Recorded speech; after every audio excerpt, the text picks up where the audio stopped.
बिस्मिल्लाहिर्रहमानिर्रहीम। अस्सलाम वालेकुम नादरीन, आप यूट्यूब चैनल देख रहे हैं। मैं इमरान खान हूँ। नादरीन, सबसे पहले तो ये है कि स्ट्रीट मूवमेंट जो इमरान खान साहब ने कहा था वो अब शुरू होगी। यानी पाकिस्तान तहरीक इंसाफ ने बहुत टाइम ज़ाया किया। मैं आपको बहुत लंबे अरसे से एक बात कर रहा था कि ग्राउंड पे पाकिस्तान तहरीक इंसाफ की किसी किस्म की कोई तैयारी नहीं है। बेशक इनके पास बहुत ज़्यादा सपोर्ट है पब्लिक की, लोग अभी ये इलेक्शन करवा दें तो इनको बहुत ज़्यादा वोट पड़ जाएंगे, लेकिन तहरीक चलाने के लिए ग्राउंड पे जो तैयारी होती है वो पाकिस्तान तहरीक इंसाफ ने नहीं की। देखिए ना, इस वक्त जो निज़ाम है वो बहुत ताकतवर है, उनके हाथ में बंदूक है और वो हर तरह की बेशर्मी पे तुले हुए हैं। यानी वो इंसानों को गोलियां भी मार सकते हैं, उन्होंने मारी भी हैं। तो ऐसे में आप एक हजूम के ज़रिए से या थोड़े बहुत लोगों के ज़रिए से आप इनका किबला ठीक नहीं कर सकते। आपको बहुत बड़ी तादाद में नौजवान चाहिए होंगे, और वो नौजवान जो ऑर्गेनाइज हों, जिन्हें पता हो कि उन्होंने क्या करना है और किस तरीके से पुरअमन रहते हुए पाकिस्तान को बचाते हुए उन्होंने इन जालिमों से निजात हासिल करनी है। तो इसके लिए पूरा एक साइंटिफिक तरीक़ाकार होना चाहिए था, जो अभी तक अडॉप्ट नहीं किया गया। हाँ, ये ज़रूर हुआ कि कुछ विजुअल्स बनते रहे। सुहेल अफरीदी साहब गाड़ी पे चढ़ जाते थे, उनके साथ और नौजवान चढ़ जाते थे, एक मोमेंटम बनता था, ये जहाँ जाते थे। अभी भी सुहेल अफरीदी किसी भी शहर में चले जाएं, 10-20 हज़ार बंदा निकल आएगा, हो सकता है इससे ज़्यादा भी निकल आए।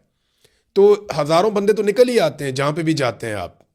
पॉलिटिकल फिगर है, इमरान खान ने वज़ीर आला बनाया, पाकिस्तान तहरीक इंसाफ मकबूल है। जिस बाज़ार से आप गुजरेंगे, जिस शाहराह से आप गुजरेंगे, लोग तो आ जाएंगे। लेकिन क्या वो एक मुनज़्ज़म ऐसी फोर्स है जो जिसको आप जो कहें वो उस हद तक जाए और इमरान खान की रिहाई के लिए कोशिश करे? तो अब इन्होंने एक्चुअली जो स्ट्रीट मूवमेंट है उसका आगाज़ कर दिया है। लेकिन इससे पहले मैं आपको ये बताऊं कि रमज़ान शुरू हो गया और पाकिस्तान तहरीक इंसाफ ने जो धरने दिए थे वो धरने उनकी क़यादत ने ख़त्म कर दिए।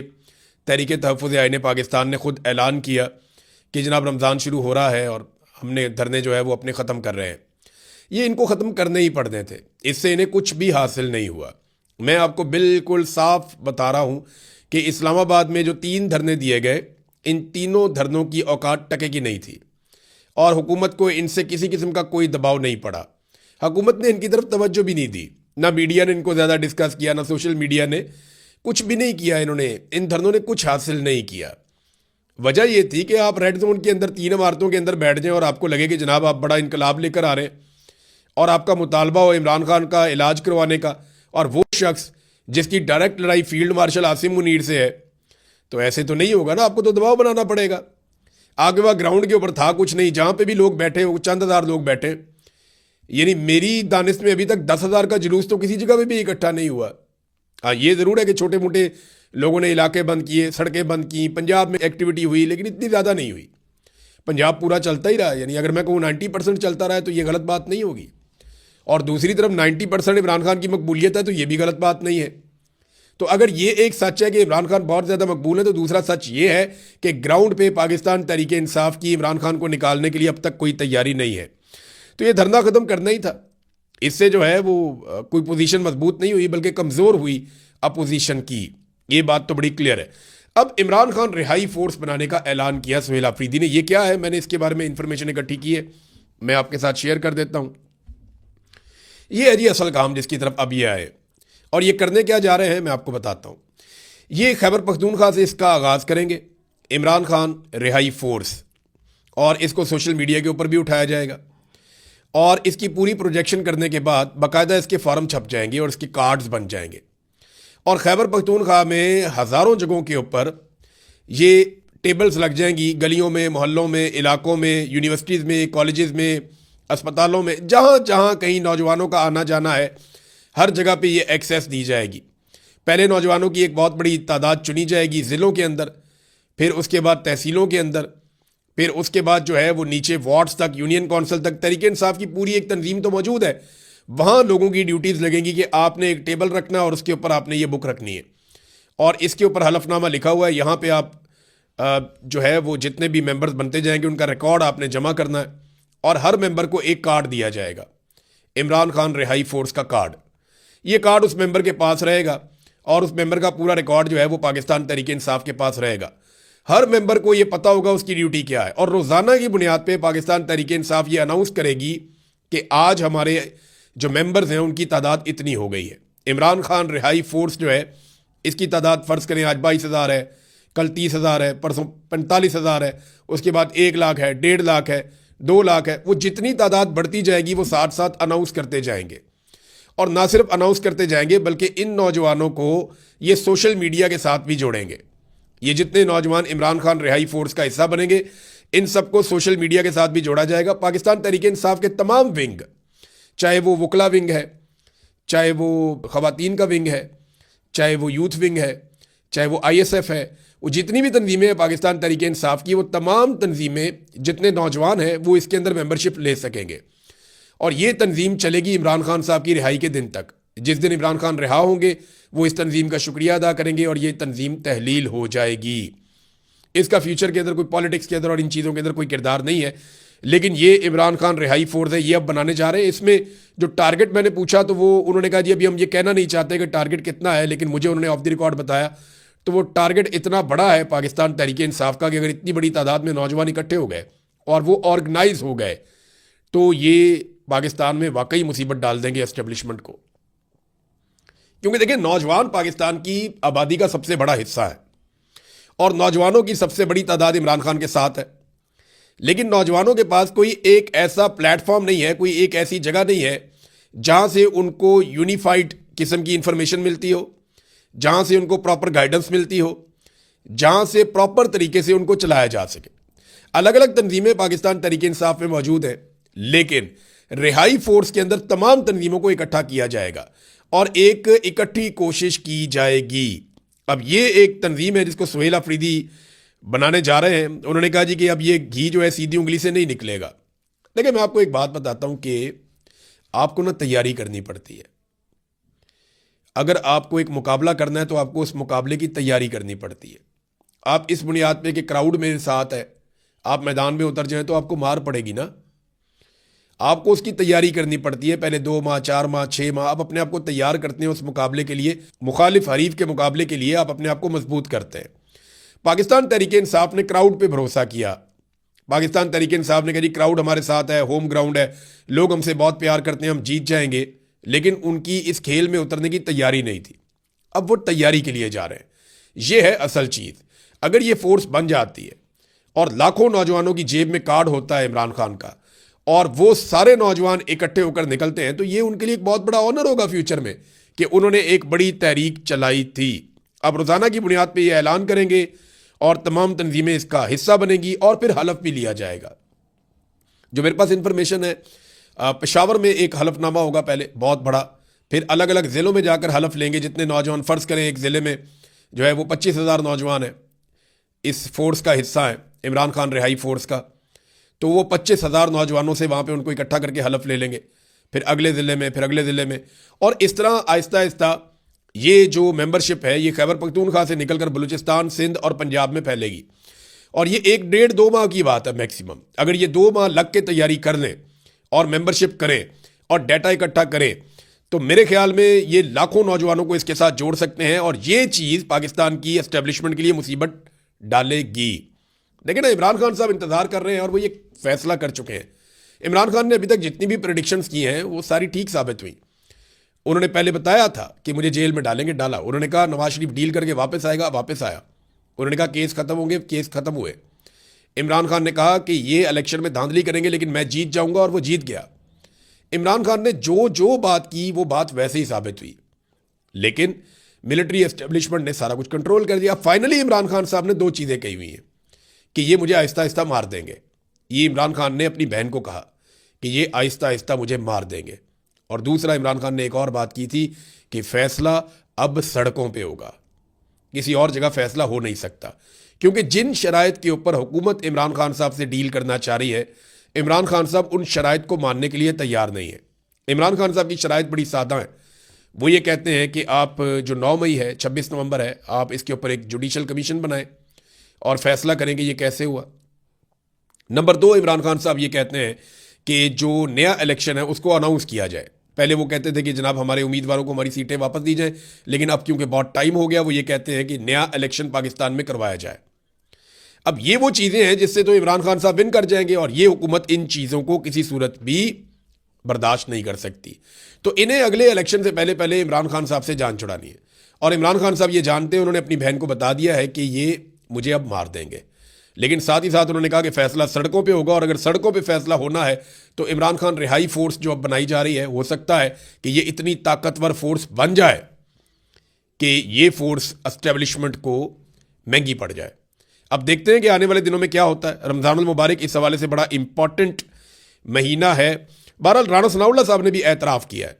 देखिए ना, यहाँ पे सारे लोग उछल उछल के कह रहे थे कि जी इमरान खान साहब जो है वो लेट गए जी, वो डील मांग रहे हैं जी, इमरान खान साहब डट के खड़ा था, लो जी ख़त्म शुद्ध हो गया जी, ये NRO हो गया जी ख़त्म। ये पता नहीं कौन कौन से सहाफ़ी हैं और कौन कौन से अजीब तज्ज़ियाकार हैं और अजीब अजीब सियासतदान हैं। वो ख्वाजा आसिफ है, उसने भी ताने कसना शुरू कर दिए थे। ये राणा सनाउल्लाह ये समझदार आदमी है। राणा सनाउल्लाह ने साफ कहा, उन्होंने टू दी पॉइंट बात करता हूँ, इमरान खान डील पे नहीं मान रहा। उन्होंने कहा जी 2 दफ़ा हमने बड़ी संजीदा कोशिश की है इमरान खान को डील पे आमादा करने के लिए, लेकिन इमरान खान डील पे नहीं मान रहा। देखिए, राणा सनाउल्लाह साहब ने 2 मरतबा मान लिया है, अभी ये 2 मरतबा और मानेंगे। वजह यह है कि मेरी इन्फॉर्मेशन के मुताबिक इमरान खान को 4 से 5 मरतबा डील की ऑफ़र की गई है, और चारों पाँचों मरतबा इमरान खान साहब ने जो शराइत रखी वो हुकूमत के लिए और इस्टेब्लिशमेंट के लिए काबिल कबूल नहीं थी। क्योंकि इमरान खान साहब डील नहीं करना चाह रहे। वो कह रहे हैं जी बाहर निकले इस्टेब्लिशमेंट, अदलिया को खुला छोड़े, मैं खुद ही बाहर आऊँगा और मैं निपट लूँगा, और आप पाकिस्तान में फ्री एंड फेयर इलेक्शन करवाएं। अब इन शराइत के ऊपर तो नहीं मानते। राणा सनाउल्लाह ने कहा नवाज शरीफ बहुत बड़ा आदमी है, उसने 3 मरतबा डील करके रास्ता निकाला है। देखिए, एक दफ़ा नवाज शरीफ साहब ने रास्ता निकाला और जद्दा निकल गए, बाकी पार्टी को जेलों में छोड़ दिया, बहुत ज़बरदस्त आदमी है। दूसरी मरतबा जद्दा से लंदन चले गए, वहाँ से वापस आ गए डील करके, बहुत ज़बरदस्त आदमी है, कमाल आदमी है।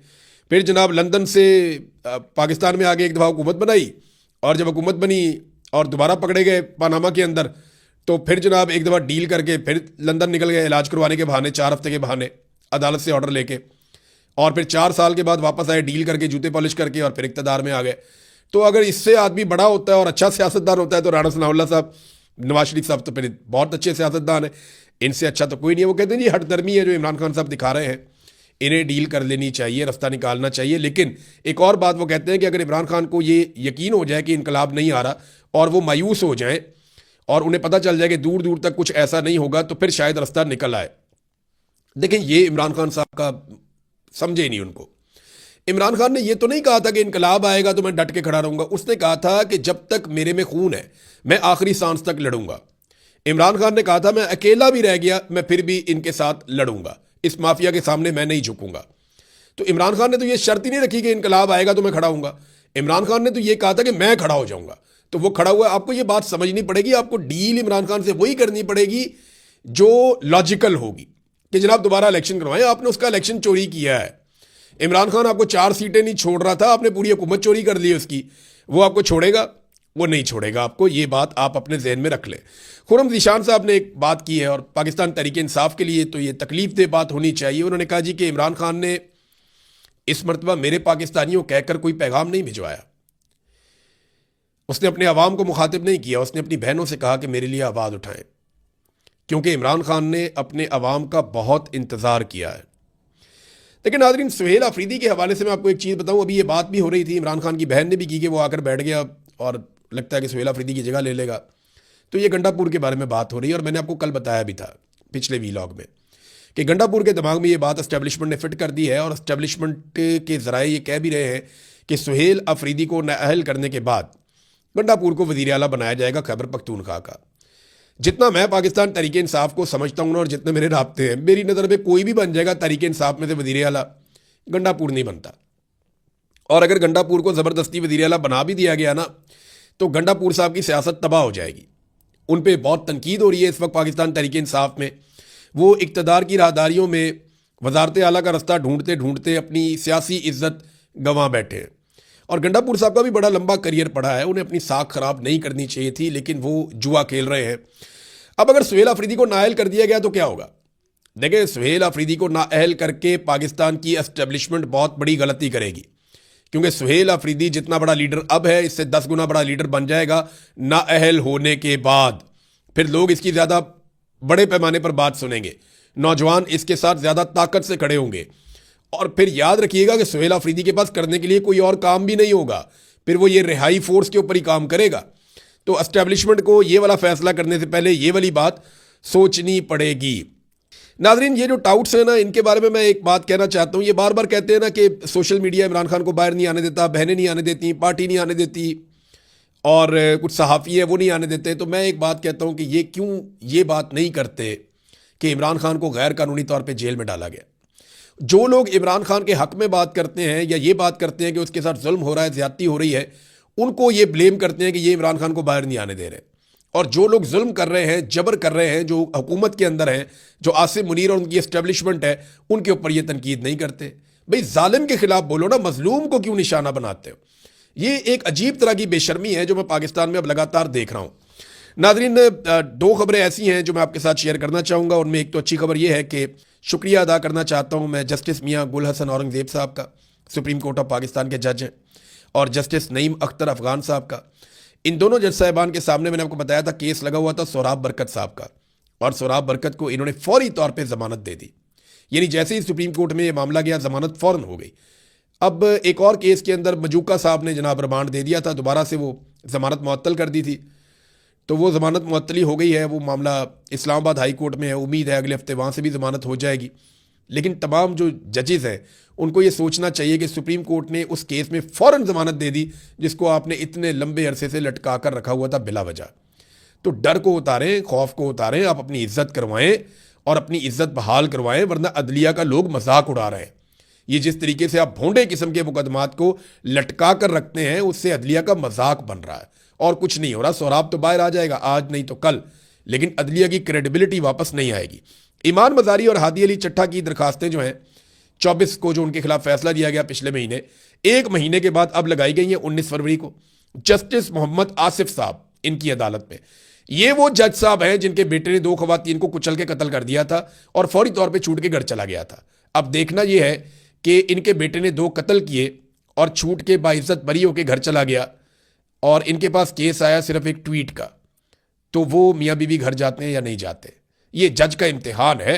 कल हम इस जज का इम्तिहान लेंगे और फिर देखते हैं कि जज साहब क्या करते हैं। जज का इम्तिहान तो वैसे दुनिया में हमेशा होता ही है। अल्लाह रब्बुल इज़्ज़त को जाकर सबसे सख्त जवाबदेही इनको करनी पड़ेगी कि तुम्हें मैंने इंसाफ करने का एक मनसब दिया था और तुमने क्या किया। जवाब तो इनको देना पड़ेगा। अब तक इतने, अपना ख्याल रखिएगा, अपने इस चैनल का भी। अल्लाह हाफ़िज़।